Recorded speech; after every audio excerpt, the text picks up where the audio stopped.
You've probably noticed it in someone, an older person who moves through a room with an ease and brightness that doesn't match their age on paper, whose face carries a quality of calm that seems to come from somewhere deeper than good fortune. Mrs. Jada Whitman, a longevity researcher who has spent years studying communities where people age in ways that conventional medicine struggles to account for, calls this quality biological honesty, the body expressing what the inner life has been practicing. There's also a particular reason why this ancient technique works differently in people over 60 than it does in younger people. And that difference turns out to be the most important part of the story. If quietly revelatory evenings are what draw you here, you've found your place. What this technique does inside the body after just 21 days is more specific and more measurable than most people expect. The ancient practice modern labs cannot dismiss. For most of the last century, longevity research looked almost exclusively at the body, at diet, at genetics, at cellular mechanisms, at the biological machinery of aging. What it largely bypassed was practice, the daily, repeated, intentional activities that certain cultures had been using for generations to maintain health and vitality well into old age. Mrs. Jada Whitman's research began precisely in this overlooked territory. She didn't start in a laboratory. She started in villages, in the specific places on Earth where people regularly lived past 90, with a quality of physical and mental presence that the standard aging model simply had no framework to explain. What she found was not a single dramatic discovery, but a pattern, a cluster of practices so consistent across geographically and culturally separate communities that their independent developments in each location argued for something more than coincidence. The practice at the center of this pattern was not exotic or elaborate. It was, in fact, so simple that its simplicity had worked against its being taken seriously by mainstream researchers for decades. Simple things are easy to dismiss until the data makes dismissal genuinely difficult. And in the last decade, the data has been accumulating in a direction that is becoming harder to set aside. The specific ancient technique at the heart of tonight's conversation has been documented in communities across Asia, the Mediterranean, and certain regions of South America, all independently, all with strikingly similar protocols, and all associated with measurably different aging trajectories in the people who practiced it consistently. Modern laboratories examining the biological markers of practitioners have found changes at the cellular level that challenge the prevailing assumption that aging is a one-directional process. It may not be, and that possibility alone is worth sitting with carefully. What villagers who never aged had in common. There are places on Earth, documented, studied, visited by researchers, where the standard relationship between chronological age and biological age appears to have been quietly renegotiated. Communities in the highlands of Sardinia, in the Okinawan Islands of Japan, in the Nicoya Peninsula of Costa Rica, where people who are 80 years old by the calendar move, think, and function with the biological profile of people 20 years younger. What these communities share is not genetics. Their populations are too diverse for a purely genetic explanation. What they share are practices, daily, unremarkable, deeply embedded practices that the people themselves often describe as simply the way life is done. The most striking commonality across these communities is not what they eat or how they move, though both matter. It is the quality of their relationship with time itself. In each of these locations, researchers have noted that daily life contains regular periods of deliberate non-productivity, not laziness, but intentional pausing, time set aside for stillness, for repetitive gentle movement, for breath-centered activity that has no external goal. These pauses are not considered luxury or indulgence. They are considered maintenance, as ordinary and non-negotiable as eating or sleeping. And the bodies of the people who observe them appear to reflect, in measurable ways, the benefit of that maintenance. The behavioral shift that researchers consistently note in these communities is something that is difficult to quantify but impossible to miss in person. The people in these villages do not appear to be fighting their age. They appear to be in an ongoing, easy negotiation with it. Where aging in many modern contexts is treated as an adversary to be resisted, in these communities, it appears to be treated as a conversation partner, something to be worked with rather than against. That fundamental difference in orientation turns out to produce a measurably different outcome in the body. The body, it seems, responds to being trusted.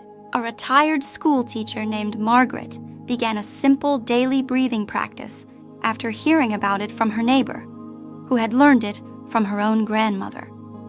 Within 3 weeks, Margaret's morning stiffness had noticeably reduced. She hadn't changed her diet or her exercise routine. She had simply added 15 minutes of something very old.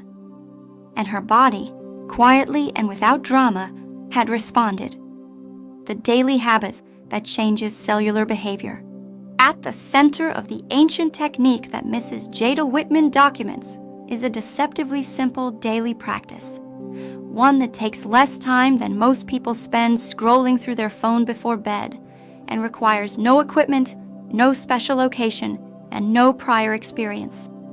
The practice involves a specific pattern of slow, deliberate breathing combined with a quality of focused attention directed inward rather than outward, toward the body's own sensations rather than toward any external object or task. In its most traditional form, it was practiced in the early morning, before the demands of the day had fully assembled themselves. What this practice does at the cellular level has been the subject of increasing research interest over the past decade. Studies examining practitioners of various slow breathing and mindfulness-based techniques have found measurable changes in telomere length, the protective caps on the ends of chromosomes that are considered one of the most reliable biological markers of cellular aging. Telomeres shorten with age and with stress. In consistent practitioners of slow, deliberate, breath-centered practice, the rate of that shortening appears to reduce, and in some documented cases, modest lengthening has been observed. The cells of people who breathe deliberately appear to age differently from the cells of people who don't. Mrs. Jada Whitman is careful to note that the cellular changes associated with this practice are not produced by the breathing alone. They appear to be produced by the combination of the breathing with something harder to measure, what she calls the quality of inner permission that the practice creates. A state in which the body's repair mechanisms, which are suppressed during periods of chronic stress and vigilance, are allowed to activate. The breathing is the key that opens the door. What happens once the door is open depends on what the body finds permission to do inside the room.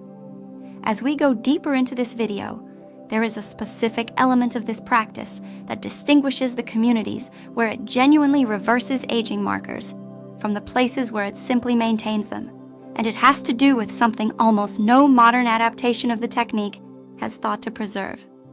Why stress alone ages a person faster than time? The relationship between chronic stress and accelerated biological aging is one of the best documented findings in modern longevity research, and yet its implications have not fully penetrated the popular understanding of what aging is and what drives it.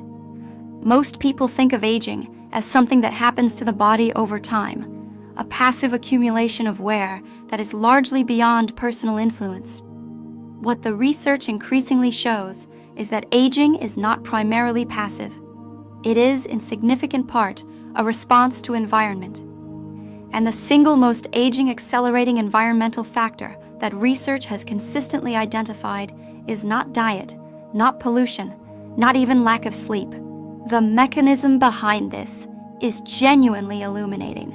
When the body perceives ongoing threat, whether that threat is physical danger or the relentless low-grade pressure of a demanding life, it activates what researchers call the allostatic response, a cascade of hormonal and inflammatory changes designed for short-term survival. In small doses, this response is protective.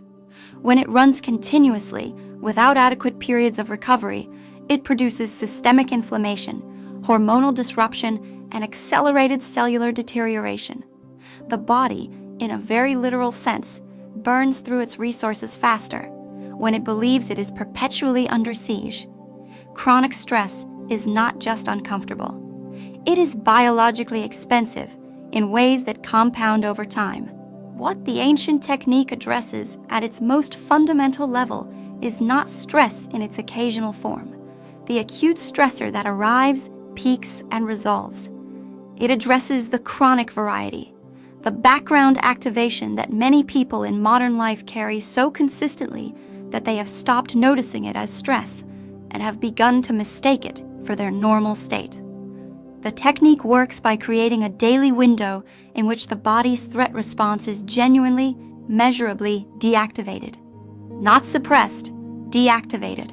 And in that deactivation, even briefly, something in the biology of aging appears to pause, recalibrate, and in some cases, quietly reverse course. The breathing pattern linked to slower biological aging. The specific breathing pattern documented in the longevity communities Mrs. Jada Whitman studied is not complicated, but its effects, when practiced consistently, are disproportionate to its simplicity. The pattern involves extending the exhale to roughly twice the length of the inhale, breathing in slowly for a count of 4, and breathing out slowly for a count of 8. This ratio activates what the autonomic nervous system researchers call the parasympathetic branch, the branch responsible for rest, digestion, cellular repair, and the deactivation of the threat response. It is, in physiological terms, the body's built-in switch from survival mode to restoration mode. What makes this particular ratio clinically interesting is its reliability. Unlike many wellness interventions, whose effects vary widely between individuals, the extended exhale breathing pattern produces measurable parasympathetic activation in virtually all subjects tested, regardless of age, fitness level, or prior experience with any related practice. The body does not need to be trained to respond to it. The response is built in, a hardwired biological mechanism that appears to have been waiting, in many people, for the correct signal to activate. The ancient communities who developed this pattern did not know the neuroscience behind it. They simply observed, across generations, that people who breathed this way lived differently. Mrs. Jada Whitman notes something specific about the timing of this practice that most modern adaptations overlook. The communities she studied did not practice this breathing in isolation, as a standalone exercise performed in a designated slot of the day. They integrated it into transitional moments, the space between waking and rising, the minutes before a meal, the pause between one activity and the next.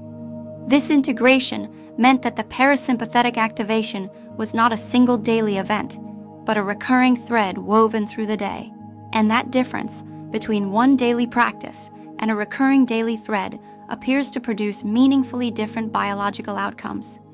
What researchers found inside 100-year-old bodies. When researchers began studying the biological profiles of centenarians in the longevity communities with unusual rigor, what they expected to find was simply a slower rate of the standard aging process. What they actually found was more interesting than that. The bodies of the oldest, healthiest individuals in these communities did not simply show less deterioration than expected. They showed evidence of active repair, biological markers that indicated ongoing maintenance processes that most aging research had assumed would have ceased functioning effectively decades earlier. Something in these bodies was still doing work that conventional aging theory suggested should have long since stopped. The most striking finding was in the inflammatory markers. Chronic low-grade inflammation, known in longevity research as inflammaging, is considered one of the primary biological drivers of age-related decline. It is present to varying degrees in virtually all aging populations studied in the modern world. In the centenarians of these longevity communities, the inflammatory markers were, by measurable standards, remarkably low. Not absent, but low in a way that resembled the profiles of people decades younger. The anti-inflammatory effect was not attributable to genetics alone. It corresponded, in all the communities studied, with the consistent practice of the specific daily techniques that these communities had maintained across generations. The second finding was perhaps even more provocative for the research community. Mitochondrial function, the efficiency with which cells produce energy, which typically declines steadily with age, was measurably better preserved in the consistent practitioners than in age-matched controls from non-practicing populations. Mitochondria are sometimes called the power stations of the cell, and their gradual deterioration is considered one of the most fundamental mechanisms of biological aging. Finding them functioning with unusual efficiency in very old bodies was not what the researchers had gone looking for, and the implications of that finding have not yet been fully absorbed by the mainstream scientific conversation. 3 things longevity researchers consistently find in communities that age slowly that almost never make the headlines. First, these communities almost universally have a practice of eating in silence, at least 1 meal a day consumed without conversation or distraction, which appears to significantly improve the body's digestive and metabolic response. Second, they tend to maintain physical contact with the natural world daily. Not exercise exactly, but simple, unstructured time outdoors, which measurably affects cortisol regulation. Third, they rarely describe their longevity practices as health practices at all. They describe them simply as how one lives with respect for the body one was given. The forgotten morning ritual that repairs while you rest. There is a specific morning practice documented in multiple longevity traditions that has been almost entirely lost in the modern adaptation of these techniques. Not because it was deemed ineffective, but because it doesn't fit neatly into the categories modern wellness culture has created. It is not exercise. It is not meditation in the familiar sense. It is not nutrition. It occupies a space between waking and full activity that most people in contemporary life have eliminated entirely.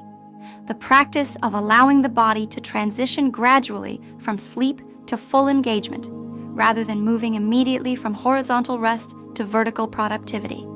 In the communities Mrs. Jada Whitman studied, this transitional period lasted anywhere from 15 to 45 minutes and involved a specific sequence: slow, gentle movement of the joints before rising fully, several minutes of the extended exhale breathing described earlier, and a period of what the practitioners themselves described as listening to the body's report, a quality of non-judgmental attention to whatever sensations, tensions, or areas of comfort were present before the day's demands began. This sequence was not considered spiritual practice by most who performed it. It was considered simply intelligent body management, the equivalent of warming up a machine before operating it at full capacity. What this morning ritual does at the biological level is now better understood than it was even a decade ago. The transition from sleep to waking is one of the body's most energetically significant daily events, a period when the stress hormone cortisol rises naturally to prepare the system for the demands of the day. In people who transition abruptly from sleep to full activity, this cortisol rise is amplified and extends further into the day than necessary.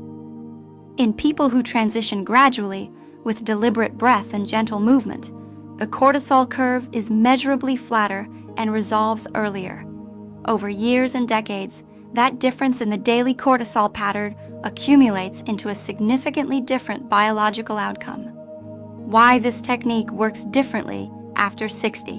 One of the most unexpected findings in Mrs. Jada Whitman's research was the discovery that the ancient technique produces not merely equivalent results in older practitioners, but measurably superior ones. The cellular response to the breathing and movement practices she documented was consistently stronger in people over 60 than in younger practitioners. a finding that initially puzzled the research team and eventually led them to a genuinely interesting explanation. The body's capacity to respond to parasympathetic activation does not diminish with age. In certain measurable ways, it actually improves because the older body, having accumulated more biological stress debt, has more repair work available to be initiated when the right conditions are created. The analogy that researchers use to explain this is the concept of biological readiness.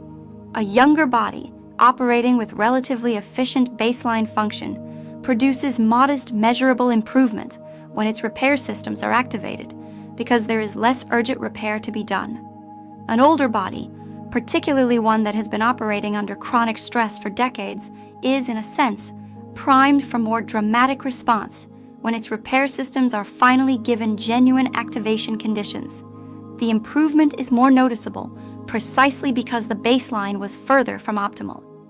This is not a consolation prize for aging. It is a genuine biological advantage that most older adults have never been told they possess. The behavior shift people over 60 report after consistent practice of this technique is one of the most consistently described in the research literature. A gradual but unmistakable improvement in morning ease. Not the dramatic absence of all stiffness or discomfort, but a qualitative change in the relationship to those sensations. People describe waking up and noticing that the body feels less like something to be managed and more like something to be inhabited. That shift in the quality of relationship between a person and their own physical self is, in longevity research, one of the most reliable predictors of sustained healthy aging. The body that feels like home tends to be treated like home.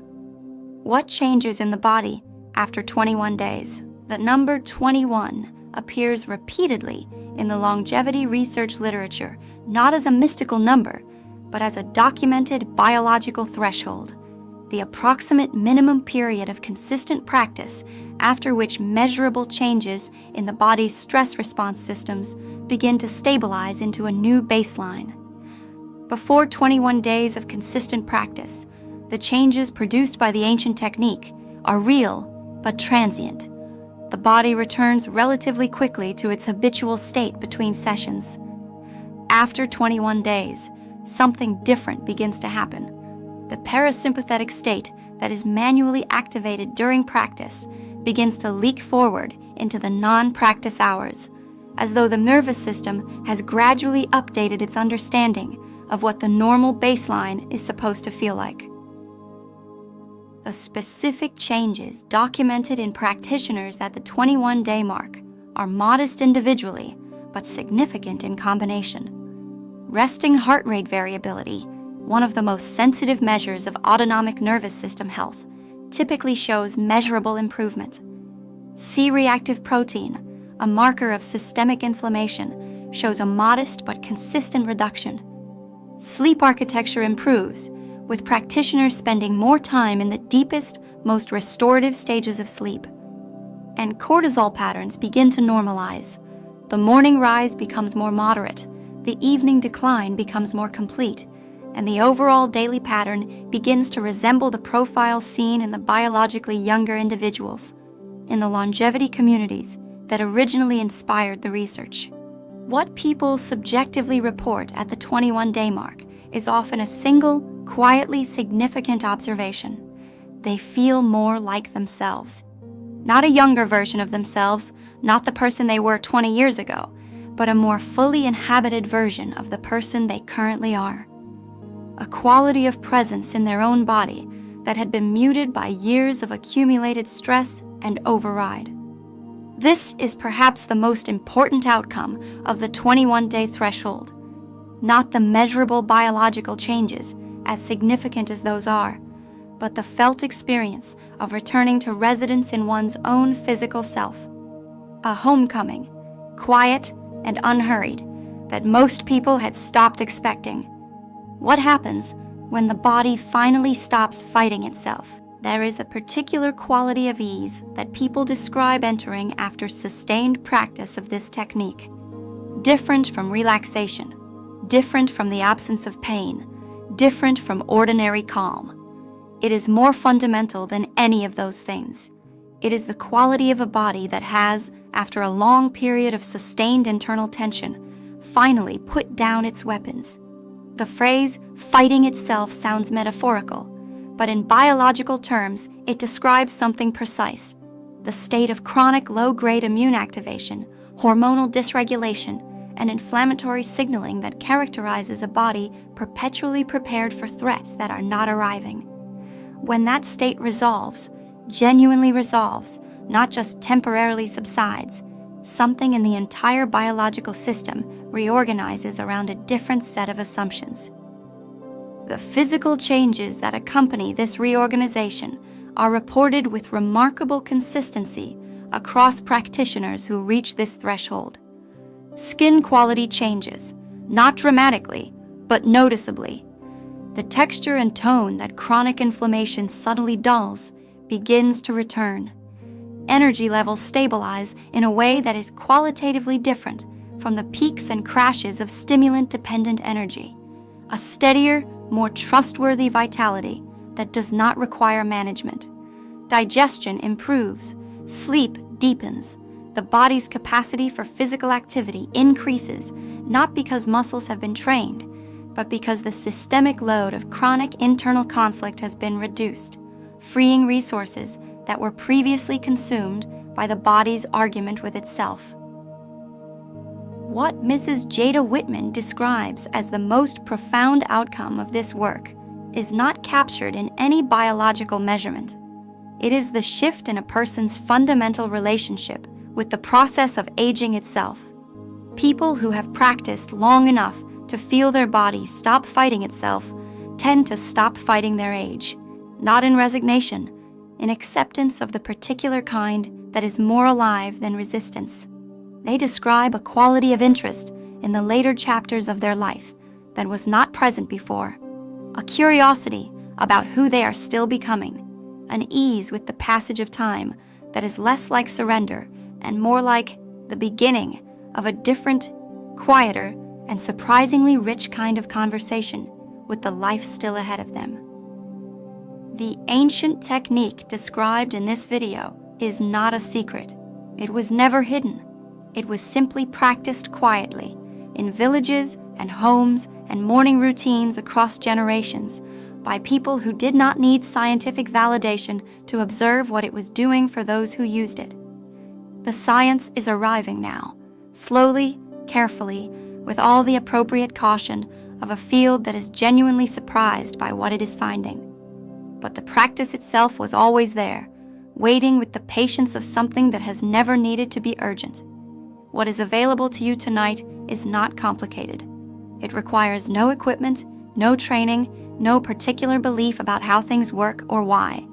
It requires only a few minutes of genuine attention to the breath, and a willingness to let the body do what it has always known how to do, given the right conditions and a little sustained permission. Mrs. Jada Whitman ends her lectures with a thought that is worth carrying into sleep tonight. The body is not your adversary in the aging process. It is your collaborator, patient, responsive, and more capable of renewal than the prevailing conversation about aging has given it credit for. What changes when you begin to treat it as a collaborator rather than a problem to be managed is not just biological. It is something quieter, something more personal, something that arrives gradually and then one ordinary morning simply feels like the most natural thing in the world.